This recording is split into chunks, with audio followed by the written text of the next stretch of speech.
তাকে বলবে হয় সে আমার সকল চাহিদার সামনে বশ্যতা স্বীকার করবে, না হয় তাকে বেরি পরিয়ে জেলখানায় প্রেরণ করা হবে। এখন কোনো বাধা নেই, যেহেতু নিজের লজ্জা শরম সব ছিন্ন করেছি। যুদ্ধ শেষ না হওয়া পর্যন্ত থামবো না আমি। কোন মহিলাকে এ কাজের জন্য যথোপযুক্ত মনে করেন আমার বানু? সবকিছু আমিই বলে দেব। আমি জানি না, যার ইউজারসিফের সাথে কথা বলার শক্তি আছে তাকেই বলো।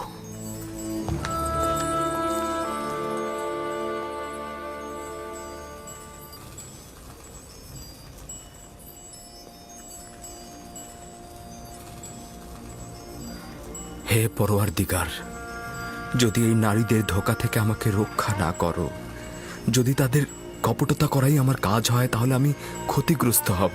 জুলেখা তোমাকে গোলাম হিসেবে কিনেছে। হ্যাঁ, বছরের পর বছর তোমাকে অর্থ কড়ি প্রতিপত্তি দিয়ে লালন পালন করেছে। তার অধিকার রয়েছে তোমাকে পাবার, আর না হলে তোমাকে জেলখানায় যেতে হবে। এটা এক বাক্যে বিশ্বাস করে নিন যে আমি কখনোই জেলখানার ভয় করি না। যদি তার ইচ্ছায় সহমত হই, খোদা তাআলার হকের সাথে বিরোধিতা করা হবে। খুব ভালো, তাহলে আমাদের দুজনের মধ্যে থেকে একজনকে নিজের করে নাও। আমরাও জুলেখার চেয়ে কোনো অংশে কম যাব না। ভাবছি তোমরা কতটা নির্লজ্জ। যেখানে বানু জুলেখা গোলামের উপর মালিকানা ও নিয়ামতে হক রাখে, তবুও তার গুনাহ কাজে একমত হচ্ছি না, সেখানে তোমাদের মতো নির্লজ্জের কাছে আনুগত্য পোষণ করব? আপনার মেহেরবান চেহারায় মেহেরবান অন্তরের নিশান রয়েছে।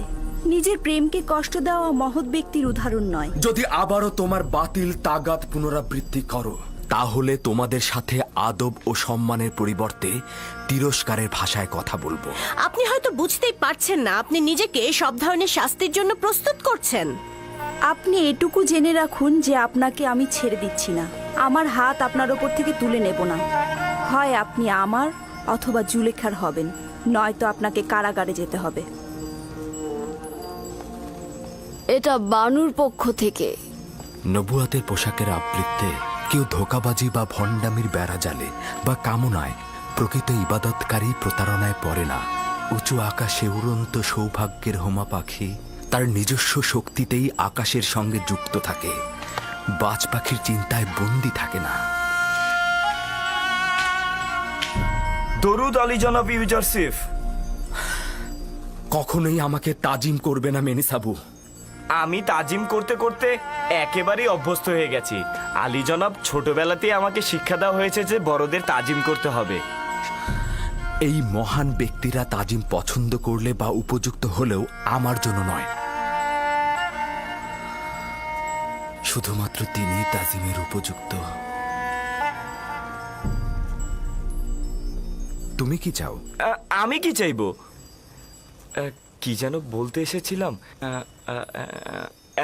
হ্যাঁ, যে নারীগুলো আপনার কামরা থেকে বেরিয়ে গেল সেগুলো বানু জুলেখার কামরায় গিয়ে ঢুকেছে। স্বাভাবিক তো, তাদেরকে পাঠানো হয়েছিল রাজপ্রতাপের মাধ্যমে আমাকে বাধ্য করতে। তাদেরকে তো তাদের কর্মের ফিরিস্তি পেশ করতেই হবে। আচ্ছা মেনিসাবু, বলো তো, তুমি কি জানো এই রুমালগুলো কিসের জন্য? হ্যাঁ হ্যাঁ হ্যাঁ, এগুলো কেন পায়ের নিচে ফেলেছেন? এগুলো তো আগ্রহের নিশানা। যদি কেউ কারো প্রতি ইশক প্রকাশ করতে চায় তবে তাকে এই রুমালগুলো দেয় অথবা তার জন্য পাঠায়। তুমি কেন এই রুমালগুলোকে পায়ের নিচে ফেলেছো? হায় আফসোস, যদি কেউ আমার দিকে একটু নজর দিত, আমার জন্য রুমাল পাঠাতো।